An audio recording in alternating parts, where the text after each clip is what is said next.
दोस्तों, पुराने जमाने की बात है कि हिंदुस्तान में एक हिंदू औरत रहा करती थी। वो रोजाना एक वलीउल्लाह की खानका के बाहर से गुजरा करती थी। दोस्तों, न जाने क्यों उस औरत के कदम उस बुजुर्ग शख्सियत को देख कर रुक जाया करते थे और उसे यूँ महसूस होता था कि जैसे उसके दुखों का मुदावा यही बुजुर्ग करेंगे, उसकी दुख भरी दास्तान सुनेंगे और उसका कोई न कोई हल जरूर बताएंगे। दोस्तों, यही सोचकर वो औरत उस बुजुर्ग शख्सियत के पास जाकर उनसे खैरियत दरियाफ्त करती है और अपने मजहब के मुताबिक उन्हें सलाम भी करती है। वो बुजुर्ग शख्सियत हमा वक्त जिक्र इलाही में मसरूफ रहते हैं तो उन्हें खबर भी नहीं होती कि सामने से कौन गुजर रहा है। वो तो सर झुकाए कुरान पाक की तिलावत में मसरूफ रहते थे। दोस्तों, यकायक से उन्होंने एक खातून की आवाज सुनी तो उन्होंने अपना सर ऊपर उठाया और सलाम का जवाब वालेकुम सलाम से दिया और फिर सर झुकाकर जिक्र इलाही में मशगूल हो गए, मगर वो खातून वहीं पर खड़ी रही। दोस्तों, उस औरत ने नहायत अदब एहतराम से अर्ज की कि हजरत जी, क्या आप मेरी बात सुनना पसंद फरमाएंगे?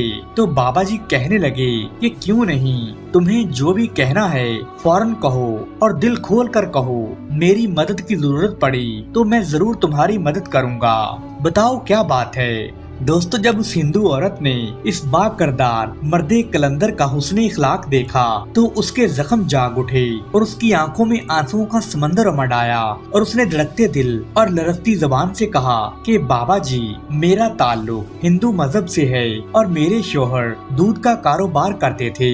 एक अरसा हो चुका है कि वो मर चुके हैं। मेरे छोटे छोटे बच्चे हैं, मेरी वालिदैन भी गरीब हैं और शोहर ने तरका में मेरे लिए कुछ भी नहीं छोड़ा और मैं ही ग्वालन का काम करके अपने बच्चों की परवरिश कर रही हूँ और मेरे पास सिर्फ चंद मवेशी हैं जिनकी दिन रात खिदमत करती हूँ और फिर उनसे दूध हासिल करके गली मोहल्ले में फिर कर बेच देती हूँ। मेरी मेहनत काफी सख्त है और थका देने वाली है, मगर चूंकि बच्चों का साथ है और अपने पेट को भी भरना है, इसलिए ये मेरी मजबूरी है। मगर मैं कुछ रोज से बहुत ज्यादा परेशान हूँ, लेकिन कुछ लोग मेरी इस रोजी रोटी को लूटने पर तुले हुए हैं जो मुझे मुसलसल परेशान करते हैं। अब तो गुजर औकात भी मुश्किल होती जा रही है, न जाने आगे क्या होगा और मेरा क्या बनेगा। दोस्तों, उस हिंदू औरत की बातें सुनकर उन बुजुर्ग ने अपना झुका हुआ सर ऊपर किया और उस खातून से फरमाया कि तुम्हारी रोजी रोटी कौन लूट रहा है? कौन है वो बदनीयत जो तुम्हारे साथ इतना जुल्म कर रहा है? इस जुल्म को अब हमेशा हमेशा के लिए खत्म करना होगा। अल्लाह सुब्हाना व ताला को मंजूर हुआ तो वो बिगड़ा हुआ सब काम अल्लाह के फजलो करम से ठीक हो जाएगा। तुम मुझे सही सही सूरत हाल बताओ। दोस्तों, वो हिंदू औरत कहने लगी कि वाकया दरअसल ये है कि एक रोज जब मैं दूध बेचने निकली तो रास्ते में मुझे चंद हिंदू जोगी मिले। उन्होंने मुझसे दूध लिया और मैंने उन्हें उतना दूध दे दिया जितना उन्होंने मुझसे मांगा था। लेकिन जब मैंने दूध की कीमत मांगी तो उन्होंने पैसे देने से साफ इनकार कर दिया, बल्कि मुझे ये धमकी भी दे डाली कि अगर मैं रोजाना उन्हें उसी मिकदार में दूध नहीं दूंगी तो मुझसे कोई दूसरा शख्स दूध नहीं खरीदेगा। तो मैं ये सुनकर रोती धोती अपने घर वापस आ गई। अगले रोज मैंने अपने मवेशियों का दूध इकट्ठा किया तो इन जादूगर हिंदू जोगियों से बचने के लिए मैंने रास्ता बदल लिया ताकि मैं उनसे बच सकूं। मगर जब मैं एक गाहक को दूध देने लगी तो मैं ये देखकर हैरान और परेशान रह गई कि दूध में कीड़े ही कीड़े थे। अब बताओ बाबा जी, मैं क्या करती? मैं मजबूर हो गई, मैं डर गई और मैंने जोगियों को उनकी तलब के मुताबिक रोजाना दूध देना शुरू कर दिया है। अब सूरत हाल ये है कि जादूगर जोगियों को दूध देने के बाद जो थोड़ा सा दूध बचता है वो मैं बेचती हूँ, जिससे मेरे घर का खर्च बहुत ही तंगी के साथ चलता है। मैंने कई दफा जोगियों की मिन्नत समाजत भी की है, मगर वो उल्टा मुझे डांट देते हैं और धमकी देते हैं कि अगर मैंने उन्हें दूध नहीं दिया तो मेरे सारे मवेशी मर जाएंगे और उसके बाद मेरे बच्चे भी उनके गजब से बच नहीं सकेंगे। अब आप ही बताएं कि बाबा जी, मैं इस सूरत हाल में सिवाय जोगियों को रोजाना दूध देने के और क्या करूं? मेरा कोई पुरसाने हाल नहीं है। मेरे वालिदैन फौत हो चुके हैं और सास ससुर भी इस जहाने फानी से कूच कर चुके हैं और मेरा कोई रिश्तेदार भी नहीं है जिसे मैं अपना दुखड़ा सुनाऊं। آپ کی شخصیت میں مجھے ایک خاص کشش نظر آتی ہے، تو میں نے اس لیے اپنی ساری داستان بیان کر دی ہے، اور نہ جانے یہ کس طرح بیان ہو گئی۔ حالانکہ مجھے جادوگروں نے سختی سے منع کیا تھا کہ میں یہ بات کبھی کسی کو نہ بتاؤں، اور انہوں نے مجھے دھمکی بھی دی ہوئی تھی کہ اگر میں نے کسی کو اس بارے میں کچھ بھی بتایا تو میرا حشر بہت برا ہوگا۔ مگر نہ جانے اب مجھ میں ایسی کون سی طاقت اور ہمت و جرأت آ گئی تھی کہ میں نے اپنی تمام رودات بیان کر دی ہے۔ لیکن یہ بھی عجیب بات ہے کہ مجھے یہ ساری باتیں بتا کر ابھی بھی ڈر محسوس نہیں ہو رہا۔ ایسا معلوم ہوتا ہے کہ جیسے کوئی غیبی قوت میری مدد کر رہی ہو۔ دوستو، ہندو گوالن کی داستان غم سن کر ان نیک بزرگ نے اس عورت سے کہا کہ تم تسلی رکھو اور صبر کرو، اللہ سبحانہ و تعالی ضرور مدد فرمائیں گے۔ تو وہ عورت کہنے لگی کہ بابا جی، آپ تو مجھے تسلی اور صبر کا کہہ رہے ہیں، میں تو صبر ہی کر رہی ہوں اور بھی کر لوں گی، لیکن مجھے تو اس بات کا ڈر اور خدشہ ہے کہ کہیں وہ جادوگر آپ کو بھی نقصان نہ پہنچائیں، کیونکہ وہ لوگ انتہائی خطرناک ہیں اور جادو کے زور سے کسی کو نقصان پہنچانا تو ان کے بائیں ہاتھ کا کھیل ہے۔ اور مجھے یہ بھی یقین ہے کہ میری اور آپ کی بات چیت بھی وہ اپنے جادو کے علم سے معلوم کر لیں گے۔ آپ پردیسی ہیں، آپ کا یہاں تو کوئی بھی نہیں ہے، آپ کو نقصان پہنچا تو میں سمجھوں گی کہ یہ سب میری وجہ سے ہوا ہے، کیونکہ میں نے ہی آپ کو یہ تمام باتیں بتائی ہے۔ ہائے، میں نے یہ کیا کر دیا، کاش میں آپ کو کچھ نہ بتاتی، لیکن میرا من کہتا ہے کہ کوئی غیبی طاقت ہماری مدد ضرور کرے گی، اس لیے میں اتنا ڈر اور خوف محسوس نہیں کر رہی جتنا پہلے کرتی تھی۔ ہاں، البتہ مجھے آپ کی فکر ہے۔ دوستو، وہ بندہ مومن اس عورت سے کہتے ہیں کہ یاد رکھو، جب تک اللہ سبحانہ و تعالیٰ کی طرف سے کوئی پریشانی انسان کا مقدر نہ بن جائے، اس وقت تک دنیا کی بڑی سے بڑی طاقت بھی اسے کسی قسم کا نقصان نہیں پہنچا سکتی۔ اور مجھے یقین ہے کہ انشاءاللہ ہمیں کوئی نقصان نہیں پہنچے گا، بلکہ وہ لوگ بھی راہ راست پر آ جائیں گے۔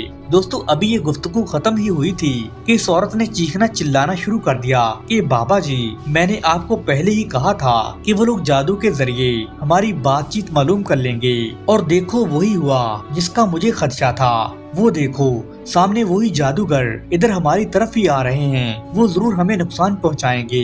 بابا جی، اب کیا ہوگا؟ دوستو، تھوڑے ہی لمحوں میں وہ جادوگر جوگی وہاں آن پہنچے اور گوالن سے گرج کر بولے، اے دودھ والی، ہمارا دودھ ابھی تک کیوں نہیں پہنچا؟ رستے میں رک کر یہ تم کس سے باتیں کر رہی ہو اور کس کے خلاف کر رہی ہو؟ تم نہیں جانتی کہ ہمارے گرو کس قدر سخت آدمی ہیں، وہ تجھے معاف نہیں کریں گے، وہ تجھے، تیرے مویشیوں اور تیری اولاد کو جلا کر بسم کر ڈالیں گے۔ تو ان کے غصے سے واقف نہیں، اس وقت وہ سخت غصے میں ہیں اور انہوں نے ہمیں تیری طرف بھیجا ہے، اور تو ہے کہ باتوں میں وقت ضائع کر رہی ہے۔ فوری چل اور جا کر ہمارا دودھ ہمارے حوالے کر، ورنہ تیری خیر نہیں۔ دوستو، جادوگر جوگیوں کی دھمکیوں سے ڈر کر وہ ہندو گوالن دودھ کا مٹکا اٹھا کر جانے لگی تو نیک فطرت بزرگ نے اسے بیٹھنے کا حکم دیا کہ تمہیں کچھ نہیں ہوتا، تمہارا کوئی کچھ نہیں بگاڑ سکتا، تم اللہ سبحانہ و تعالیٰ کی امان میں ہو، تم یہاں سے نہیں جاؤ گی اور کبھی بھی ان جوگیوں کو دودھ نہیں دو گی۔ دوستو، اس مرد کلندر کی زبان میں اس قدر جاذبیت تھی کہ وہ ہندو گوالن وہی رک گئی اور اس نے دودھ کا مٹکا زمین پر واپس رکھا اور فرش پر بیٹھ گئی اور کہنے لگی کہ لو بابا جی، میں تو یہاں بیٹھ گئی، اب جب تک آپ کا حکم نہیں ہوگا تو میں یہاں سے نہیں جاؤں گی، اب آپ جانیں۔ اور یہ جادوگر جوگی، مجھے یقین ہے کہ آپ ان پر فتح حاصل کر لیں گے۔ نہ جانے میرا دل کیوں یہی گواہی دیتا ہے کہ بابا جی، یہ میرے دل کی آواز ہے، یہ میرے دل کی آواز ہے، یہ جوگی آپ کا کچھ نہیں بگاڑ سکیں گے۔ اب میرے دل سے خوف بالکل ختم ہو گیا ہے، اب میں کسی سے ڈرنے والی نہیں ہوں، آپ جو میرے ساتھ ہیں، اور یہ کہ آپ کا اللہ بھی ہمارے ساتھ ہے۔ دوستو، اس بزرگ نے اپنی گفتگو کا رخ ان جوگیوں کی طرف کیا اور کہنے لگے کہ تم لوگ بھی یہیں بیٹھ جاؤ اور وقت کا انتظار کرو کہ کیا ہوتا ہے۔ دوستو، اس بزرگ شخصیت میں خدا معلوم ایسا کیا جادو تھا کہ وہ تمام جوگی خاموشی کے ساتھ وہاں بیٹھ گئے، اور تھوڑی دیر پہلے ان کی آواز اور لہجے میں جو وحشیانہ پن تھا، اب وہ سب غائب ہو چکا تھا اور وہ سب کٹ پتلی بنے بیٹھے تھے۔ وہ نہ صرف वहाँ बैठ गए, बल्कि उनके तन बदन में एक इंजानी सी कपकपाहट शुरू हो गई। उन्होंने नजरें झुका ली और चुपचाप यूं बैठ गए जैसे उनमें कोई भी जान बाकी न रही हो। दोस्तों वक्त गुजरने लगा, सेकंडों ने मिनटों का रूप धारा तो मिनटों ने घंटों की शक्ल इख्तियार कर ली। जोगियों के गुरु ने काफी देर इंतजार किया, मगर ना तो उसके चेले जोगी वापस लौटे और ना ही ग्वालन वापस आई। उसे सख्त तशवीश लाहक हुई। अब उसमें इंतजार करने की ताकत नहीं रही। उसके कानों में खतरे की घंटी बज रही थी। चनाचा वो खुद ही अपने चेलों और ग्वालन की तलाश में जा निकला। उसने दिल में ठान रखी थी कि आज अपने चेलों और ग्वालन को वो सजा दूंगा कि जिसे वो उम्र भर याद रखेंगे। और वो उन्हें ढूंढते ढूंढते बालाखिर उस मुकाम तक पहुंच गया जहां वो मर्दे कलंदर मौजूद थे। उसने देखा कि उसके चेले और ग्वालन इंतहाई मुअद्दब होकर खामोशी के साथ उस बुजुर्ग के सामने फर्श पर यूं बैठे हैं कि जैसे उन्हें सांप सूंघ गया हो। वो सारी सूरत हाल से बड़ा परेशान हुआ। उसकी समझ में कुछ नहीं आ रहा था कि आखिर ये क्या माजरा है और ये लोग ऐसे क्यों बैठे हुए हैं। क्या मेरी सारी उम्र की मेहनत जो मैंने उनको सिखाने में लगाई है गर्क हो गई है? क्या ये सब अब मेरे चेले नहीं रहे? क्या इन्होंने इस बुजुर्ग शख्सियत को अपना गुरु बना लिया है? दोस्तों इन तमाम ख्यालात ने जब उसे घेरा तो उसे बड़ा गुस्सा आया और वो बफरे हुए रीछ की तरह झंझलाया और गुस्से से लाल पीला हो गया। उसने गरजदार आवाज में कहा कि ऐ कमबख्तो, तुम यहाँ बैठे हो और मैं वहाँ कब से तुम्हारा इंतजार कर रहा था। आखिर तुम्हें क्या हो गया है? क्या तुमसे भी बड़ा कोई जादूगर आ गया है जिसने तुम्हें अपने जादू के जोर से यूं जकड़ लिया है कि तुम खामोशी के साथ मिट्टी बन गए हो? उठो, जल्दी करो और मेरे साथ चलो, मैं तुम्हें लेने आया हूँ। दोस्तों जोगियों के गुरु के चिल्लाने के बावजूद जोगियों ने उसकी किसी बात पर तवज्जो नहीं दी, बल्कि वो इंतहाई इत्मीनान के साथ जिस तरह वो पहले बैठे हुए थे वैसे ही बैठे रहे और उन्होंने अपने गुरु की तरफ मुड़कर भी नहीं देखा। और वो देख रहे थे तो सिर्फ उस बुजुर्ग शख्सियत की तरफ जिसने उन्हें बैठने का हुक्म दिया था।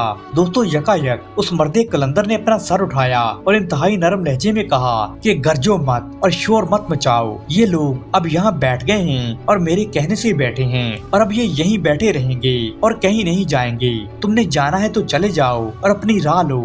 दोस्तों जोगियों के गुरु को उन बुजुर्ग की ये बात बड़ी बुरी लगी और वो बड़े गुस्से में आ गया और उसके तन बदन में आग लग गई। उसे अपनी सारी दुनिया लुटती हुई नजर आ रही थी। उसने मर्दे कलंदर को धमकी दी कि मैं तुम्हें अभी देख लेता हूँ। ये कैसे हो सकता है कि मेरे चेले यहाँ बैठे रहें? मैं अभी उन्हें ले जाऊंगा और तुम्हें दिखा दूंगा कि मुझ में किस कदर ताकत है। दोस्तों दरवेश बुजुर्ग ने कहा कि ताकत और कुव्वत वाली जात सिर्फ अल्लाह सुब्हाना व तआला की है। वही जात तमाम ताकतों की मालिक है और इंशाअल्लाह हम सब उसी की हिफाजत में हैं। तुमने जो कुछ करना है करके देख लो। दोस्तों उस मर्दे कलंदर की बात पर जोगियों के गुरु को और भी गुस्सा आ गया और उसने तेजी के साथ कुछ मंत्र वगैरह पढ़ने शुरू कर दिए और वो काफी देर मंत्र पढ़ता रहा, मगर उसने देखा कि उसके मंत्रों का कोई असर नहीं हो रहा और उसके चेलों ग्वालन और दरवेश बुजुर्ग पर जरा बराबर भी कोई फर्क नहीं पड़ रहा। तो वो ये देखकर बड़ा हैरान हुआ। उसकी हालत ऐसे हो रही थी जिस तरह फिरौन के दरबार में फिरौन की बुलाए हुए जादूगरों की हुई थी जब मूसा अलैहिस्सलाम ने अपना असा फेंका था और वो अज़दहा बनकर जादूगरों के बनाए हुए तमाम सांपों को निकल गया था।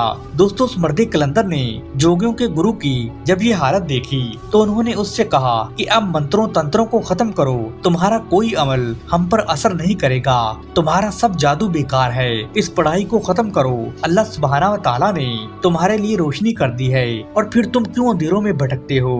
दोस्तों उस बुजुर्ग बाबा जी की इस बात ने जोगियों के गुरु के दिल पर बड़ा असर किया। उसने मंत्र तंत्र पढ़ने बंद कर दिए और उसने अपनी हार तस्लीम कर ली। उसने उस बुजुर्ग बाबा जी के पांव पकड़ लिए और माफी मांगने लगा। तो वो कहने लगा कि बाबा जी आप मुझे माफ कर दें और मेरे चेलों को भी माफ कर दें। हम आइंदा कभी जादू के करीब तक नहीं जाएंगे और आप जैसा चाहेंगे हम वही करेंगे। दोस्तों मर्दे कलंदर ने उन जोगियों से कहा कि मेरी सिर्फ और सिर्फ एक शर्त है कि तुम रब्बे ला शरीक पर ईमान ले आओ और जादू टोना से तौबा करो और सिर्फ एक अल्लाह से लो लगा लो जो तमाम जहानों का मालिक और कादरो कदीर है। बाबा जी की इस बात पर वो तमाम हिंदू जोगी और उनका गुरु इस्लाम ले आए। दोस्तों उन्होंने कलमा शहादत पढ़ा और मुसलमान हो गए और वो सब लोग बाबा जी के मुरीद बन गए और उन्होंने उन बाबा जी के हाथ पर बैत की और दीन इस्लाम में दाखिल हो गए। दोस्तों ये वही बाबा जी थे जिन्हें आज पूरी दुनिया बाबा फरीदुद्दीन गंज शकर रहमतुल्लाह अलैह के नाम से जानती और पहचानती है।